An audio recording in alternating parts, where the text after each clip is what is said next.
We've made a lot of games, and between us we've made dozens and dozens of million-plus selling games. But Rocksmith is the only one that I've worked on that I've seen it change lives.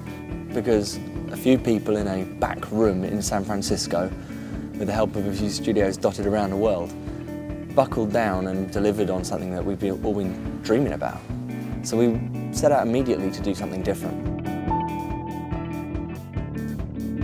You know, with Rocksmith 1, there was no game that went before us that we could say, it's kind of like that. We went down an avenue, we went down an obvious avenue too, just trying to understand the heritage of the guitar, the heritage of the music.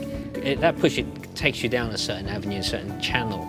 And if you were to look at the reference of this stuff and to ring it out, then it would take you to the direction of Rocksmith 1. Rocksmith 1 was kind of dark. It had this kind of, I mean, we referred to the main space as a man cave. For many of us, that's not what music is. And although it's called Rocksmith, it's really, MusicSmith just doesn't sound as good. When we go to work on a sequel, we start looking at how do you make sure it feels completely different from the start. And we started to talk about how do you make it feel open and airy and nice and friendly and less intimidating. We had this idea of this is inclusive, and it's the opposite of man cave, but it's still credible. Like, we were always hanging on to the credibility, the gear and the guitars and all this stuff. My favorite phrase in the world with regards to this is blues lawyer. Like, guys who can play a little bit, who buy like really expensive tacky guitars. We wanted to stay out of that. That's not particularly everyone's cup of tea. Right. We did want to be a lot more fun.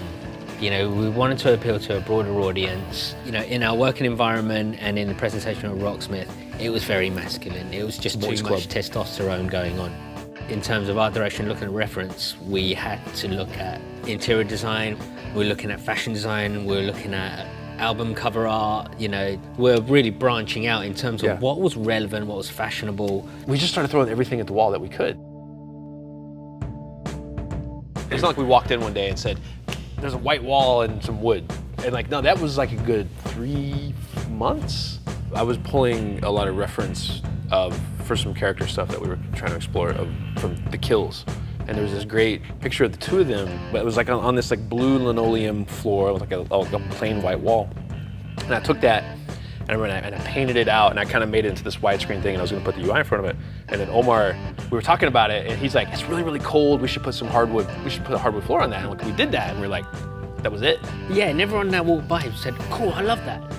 Just really, it's just the appeal of that landscape. Yeah. When you see this image of a guy in a room like this, and you think, oh, that's cool. I wouldn't mind being in an apartment like that, or maybe you do live in an apartment like that. And it looks friendly and normal and believable and honest. The loft is slightly ambiguous on purpose, whether it be a loft or a gallery space or a studio space. People make their own interpretation of that, and in doing so, that's their level of attachment to that space. The set for the lesson video, it was essentially our ideal studio space. We really wanted to brighten up the game, so it was just all that more inviting. You could really just feel like, yeah, I could learn guitar here. I think it works. Everyone that came into that space loved it. Everyone was really inspired by it, and we didn't want to take it down. We talk about the menus a lot. And trust me, we talked about them a lot over the last few years. It started off by just talking about it and saying, we're going to do this and we're just going to have it wide open. So you see the main menu and it's just bam, bam, bam, bam, bam. These are the things you need. It's clear that it's going to be readily accessible. So those changes in structure, all those things, it really comes out of listening to the feedback, reading the reviews, and our own personal experiences.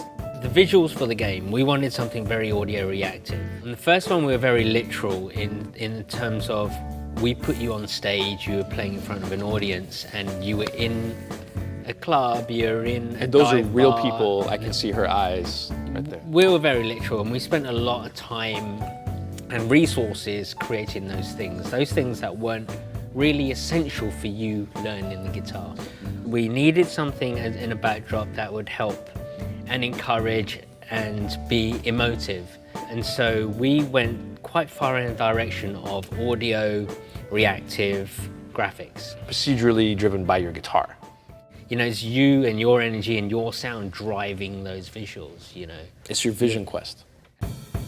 The only area that we're really full on with stylistically was the guitarcade area. You know, it had to be a contrast. It had to go bang. You know, you're in guitarcade. It had to really shout out at you. But even then, you're not literally in an arcade. No.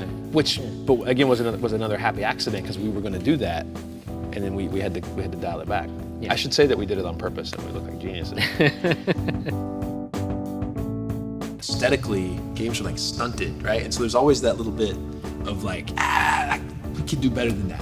There's this pursuit for realism, isn't there, which is one direction. And that's just one side of it. I think in video games, there is a level of responsibility to do something very creative as well and really branch off in that direction. And we're not bound by reality.